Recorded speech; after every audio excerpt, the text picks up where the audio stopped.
Syrian President Ahmed Ash-Sharaa arrived in Moscow today, October 15, as many experts had mixed feelings about this, since it was Russia that helped Bashar Assad stay in power in Syria, and it was Russia that killed hundreds, if not thousands, of Syrian civilians.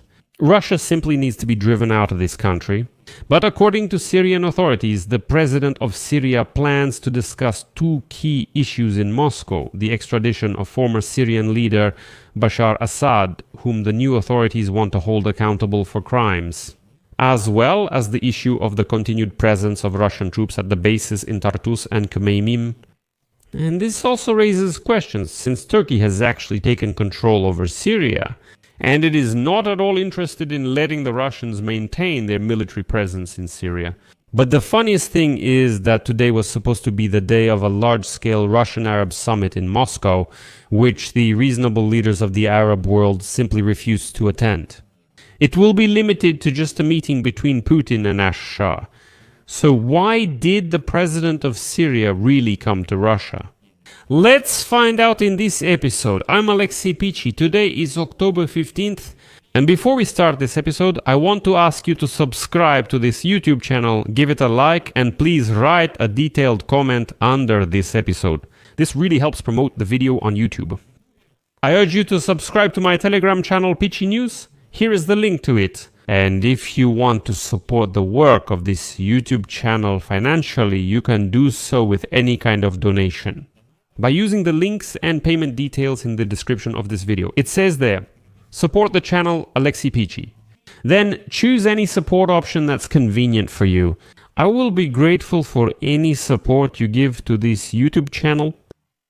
So, the transitional president of Syria, Ahmed Ash-Sharaa, is visiting Moscow today on an official visit, during which he will meet with the head of the Russian state, Vladimir Putin.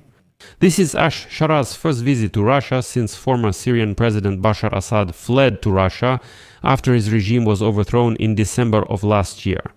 Syrian and Russian politicians in Damascus will discuss regional international issues and cooperation between Damascus and Moscow.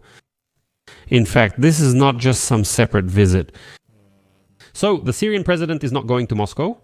Ash-Sharaa planned to attend the Russian-Arab summit, which was supposed to take place in Moscow today, October 15, yes. But then something odd happened. Not a single one, I emphasize, not a single one of the leaders of Arab countries, such as, for example, Saudi Arabia, the United Arab Emirates, Oman, Egypt, and so on, wanted to go to some shameful summit with Putin. The Kremlin tried to save face, claiming the summit was cancelled due to a breakthrough in United States President Donald Trump's Gaza Strip plan. They said, well, the leaders of the Arab countries are busy with other summits. But in reality, there haven't been any summits on Gaza for 2 days now, and in fact, the leaders of the Arab countries are free. If they wanted to, they would have flown to Moscow, but they didn't. Only Syrian President Ash-Sharaa kept his Moscow visit, despite the summit's cancellation. And as reported by Reuters citing a Syrian source, Ash-Sharaa is planning to hold talks about the future of the Russian naval base in Tartus and the air base in Khmeimim. Since their presence brings no benefit to Syria, if the Russians want to stay there, they are simply obliged, to offer something to the Syrian people. On the other hand, it's important to remember that it was Turkey and Recep Tayyip Erdogan personally who supported the movement of Syria's current president, and it was Turkey that helped from above. That's why it is Turkey that actually holds control over Syria. Therefore, any deployment of Russians in Syria will only happen with Erdogan's permission. If Turkey doesn't like the presence of Russians in that country, they'll simply be kicked out. In addition, it has been stated that during the visit, Ash-Sharaa is also expected to officially request the extradition of Bashar Assad to stand trial for crimes against Syrians. Although, along with Assad, the bold dictator Putin should also be put on trial, as he gave orders to bomb Syrian cities and kill thousands of peaceful Syrians who were simply living in their own country. And then Putin came there and decided to preserve Bashar Assad's regime, simply killing peaceful Syrians. It's interesting the Kremlin brought up Assad again just recently for some reason. Russian Foreign Minister Sergei Lavrov emphasized that Bashar Assad and his family are in Russia for humanitarian reasons, and they have no problems living in the capital. Lavrov also denied the statement that Assad was allegedly poisoned the other day. Rumors about Assad's poisoning appeared back in early October. First, this was reported by the Syrian Observatory for Human Rights, which is based in the United Kingdom, and then a post appeared on the organization's page in Arabic claiming that the former president of Syria was allegedly deliberately poisoned in Moscow. Assad was allegedly in a hospital in the capital and was discharged in stable condition on September 29. The British newspaper The Times also noted that rumors about Assad being poisoned have surfaced for the second time since his arrival in Russia.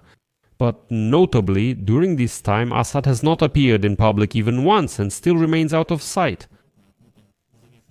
The Turkish publication Haberturk claimed that the Russian authorities allegedly forbade Bashar Assad from leaving Moscow and engaging in politics, and also froze his assets. Russian Presidential Press Secretary Dmitry Peskov said this information is not accurate. Nevertheless, once again, no one has seen Assad since his escape from Syria.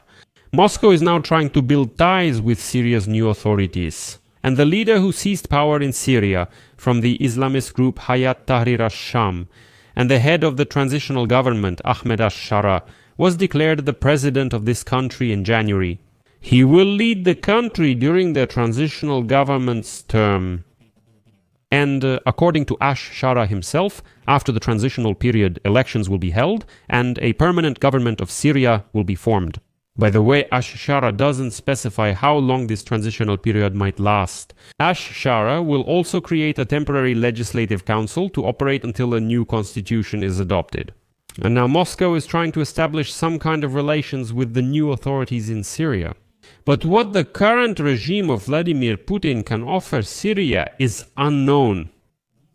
Syria is now under the protectorate of Turkey. The West has lifted most of the sanctions on Syria and is striving to integrate Syria into the modern world. President Donald Trump of the United States personally meets with Ash-Sharaa. Overall, Syria is doing relatively well, so Russia definitely won't be able to dictate any conditions at all to modern Syria. Rather, the Kremlin will do what Ash-Sharaa says, or more likely, not even Ash-Sharaa, but Recep Tayyip Erdogan, if Moscow wants to keep its military bases in this country. Earlier, Moscow offered Damascus diplomatic support in connection with Israeli strikes on Syrian territory. Even in Damascus, they laughed at this support and said, "Russians, you're really slow-witted." What diplomatic support? Calm down, you are nobody here, you are just a nobody, nothing more. Be grateful that the Syrians are even talking to you after what you did in this country. I'll leave it at that. Share your opinions and conclusions in the comments below this episode, subscribe to the channel, hit the bell, and don't forget to like. That's all for now. Take care. Goodbye.